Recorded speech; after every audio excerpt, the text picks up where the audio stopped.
റസൂലുള്ളാഹി സ്വല്ലല്ലാഹു അലൈഹി വസല്ലം തങ്ങൾ പറയുന്ന ഹദീസ്, കുല്ലു ഐനിൻ സാനിയ, എല്ലാ കണ്ണും വ്യഭിചരിക്കുന്നതാണ്. വൽ മർഅതു, ഏതൊരു പെണ്ണും ഇദസ്തഅതറത്, സുഗന്ധം പൂശുകയും ഫമറത് ബിൽ മജ്ലിസി, അന്യ ആളുകൾ ഇരിക്കുന്ന മജ്ലിസിലൂടെ നടന്നു പോവുകയും ചെയ്താൽ ഫഹിയ കദാ വകദാ, അവൾ ഇന്നാലിന്നവളെ പോലെയാ എന്ന് പറഞ്ഞാൽ സാനിയ, അവൾ വ്യഭിചാരിയാണ് നാം മനസ്സിലാക്കുക. ബുദ്ധിയുള്ള മുഅ്മിനീങ്ങളുടെ വിധിയെഴുത്ത് അങ്ങനെയാണ്.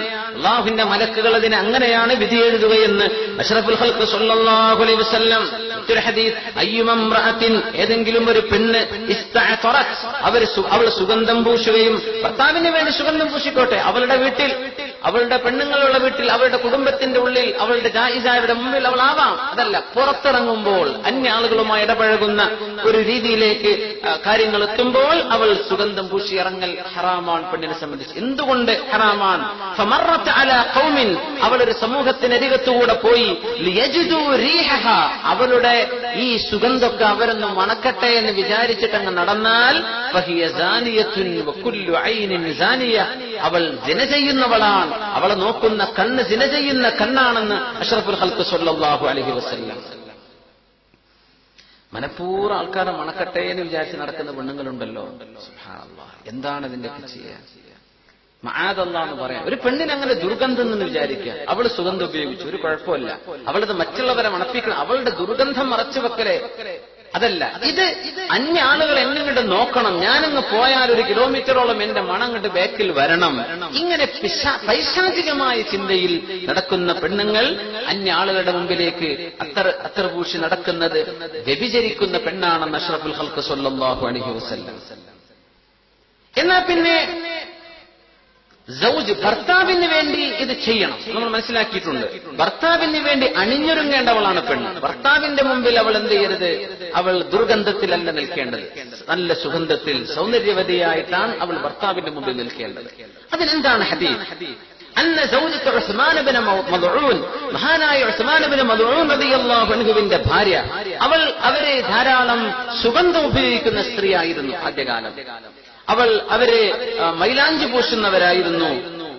അങ്ങനെ പിന്നെ അതൊക്കെ നിർത്തി, പാടില്ലെന്ന് പറഞ്ഞപ്പോ അതൊക്കെ നിർത്തി. അങ്ങനെ ഒരിക്കൽ ആയിഷ റളിയല്ലാഹു അൻഹയുടെ അടുത്ത് വന്നു, കയ്യിൽ മൈലാഞ്ചിയില്ല, അതുപോലെ തന്നെ ശരീരത്തിൽ എന്തില്ല, സുഗന്ധമൊന്നുമില്ലാതെ വന്നു. ഈ മൈലാഞ്ചി പെണ്ണുങ്ങൾക്ക് നല്ലതാണ്, ഉത്തമമാണ്, അവര് ചെയ്യുന്നത് കൂലിയാണ് എന്നൊക്കെ റസൂലുള്ളാഹി സ്വല്ലല്ലാഹു അലൈഹി വസല്ലം തങ്ങൾ പറഞ്ഞിട്ടുണ്ട് കേട്ടോ. നമ്മൾ ഈ നൈൽ പോളിഷിനെ കുറിച്ചിട്ട് പറയാനുണ്ട് ഇൻഷാ അല്ലാഹ്. അങ്ങനെ ആയിഷ ബീവി റളിയല്ലാഹു അൻഹ മുമ്പിലേക്ക് വന്നു. അപ്പൊ അത്തറുമില്ല, ഒരു മൈലാഞ്ചി ഒന്നുമില്ലാതെയാ വന്നത്. അവരതൊക്കെ ചെയ്തിരുന്ന പെണ്ണായിരുന്നു. ആയിഷ ബീവി റളിയല്ലാഹു തആല അൻഹക്ക് വല്ലാത്ത അത്ഭുതം. എന്തേ നിങ്ങൾ ഇങ്ങനെയൊക്കെ ചെയ്തത്? എന്തേ നിങ്ങൾക്ക് ഭർത്താവില്ലേ? നിങ്ങൾ കല്യാണം കഴിഞ്ഞ പെണ്ണല്ലേ, ഭർത്താവുള്ള പെണ്ണല്ലേ നിങ്ങൾ, എന്നിട്ട് എന്തേ നിങ്ങൾ ഇതൊന്നും ചെയ്യാത്തത്? ഫഖാലത്ത് ലഹാ, അപ്പൊ അവര് പറഞ്ഞു, യാ ഉമ്മുൽ മുഅ്മിനീൻ, അല്ലയോ ഉമ്മുൽ മുഅ്മിനീൻ ആയിഷ ബീവി റളിയല്ലാഹു അൻഹ. നോക്കണത് വല്ലാത്തൊരു വാക്കാണ് ഈ മഹദി പറഞ്ഞത്. ഇന്ന ഉസ്മാൻ ഇബ്നു മദ്ഊൻ, എന്റെ ഭർത്താവ് ഉസ്മാൻ ഇബ്നു മദ്ഊൻ, ലാ യുരീദു ദുനിയ, അവർക്ക് ദുനിയാവ് വേണ്ടേ വേണ്ട, വലാ യുരീദു നിസാ, പെണ്ണുങ്ങളും അവർക്ക് ആവശ്യമില്ല എന്ന് പറഞ്ഞാൽ അങ്ങനത്തെ ഒരു ആളൊന്നും അല്ല എന്റെ ഭർത്താവ് ഉസ്മാൻ ഇബ്നു മദ്ഊൻ എന്ന് ഈ മഹദി പറഞ്ഞു. ആയിഷ ബീവി റളിയല്ലാഹു അൻഹ നേരെ നബി തങ്ങളോട് ചെന്ന് പറഞ്ഞു കൊടുത്തു, നബിയെ ഇങ്ങനെ ഒരു സംഭവമുണ്ട്. അങ്ങനെ നബി തങ്ങൾ ഉസ്മാൻ ഇബ്നു മദ്ഊൻ എന്നവരെ കണ്ടപ്പോൾ ചോദിച്ചു, യാ ഉസ്മാൻ, അല്ലയോ ഉസ്മാൻ. അത് ഉസ്മാൻ ഇബ്നു മദ്ഊൻ എന്ന സഹാബിയാണ്. കഅബയുടെ താക്കോലുമായൊക്കെ ബന്ധപ്പെട്ട സൂക്ഷിപ്പുകാരനായിരുന്നു ഉസ്മാൻ ഇബ്നു മദ്ഊൻ റളിയല്ലാഹു അൻഹു. അവരോട് ചോദിച്ചു, തുഅ്മിനു ബിമാ നുഅ്മിനു ബിഹി. നബി തങ്ങൾ ചോദിക്കുക, ഉസ്മാൻ, നമ്മൾ വിശ്വസിക്കുന്നതിലൊക്കെ നിങ്ങൾക്ക് വിശ്വാസമല്ലേ എന്ന് ചോദിച്ചു. നഅം യാ റസൂലല്ലാഹ്, ഉണ്ട് നബിയേ.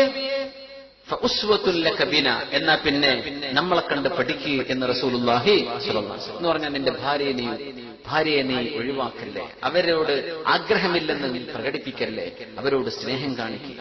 ഞാൻ എന്റെ കുടുംബത്തോടൊപ്പം ജീവിക്കുന്നില്ലേ, ഞാൻ ചെയ്യുന്നത് ദീനല്ലേ, എനിക്ക് ഭാര്യമാരില്ലേ, അതുകൊണ്ട് നിന്റെ ഭാര്യയ്ക്ക് നിന്നോട് ഇഷ്ടമില്ല, നിന്റെ ഭാര്യയോട് നിനക്ക് ഇഷ്ടമില്ല എന്ന രീതിയിൽ നീ പെരുമാറല്ലേ, അവരോട് അങ്ങനെ കാണിക്കല്ലേ, നീ അവരെ സമീപിക്കണം, അങ്ങനെ നല്ല കുടുംബജീവിതം നയിക്കുക എന്ന് റസൂലുള്ളാഹി സ്വല്ലല്ലാഹു അലൈഹി വസല്ലം പഠിപ്പിച്ചു. ഈ ഹദീസ് ഫിഖ്ഹ് കർമ്മശാസ്ത്ര പണ്ഡിതന്മാർ ചർച്ചക്കെടുത്തൊരു ഹദീസാണ്. എന്താണ് ഇവിടെ വിഷയം?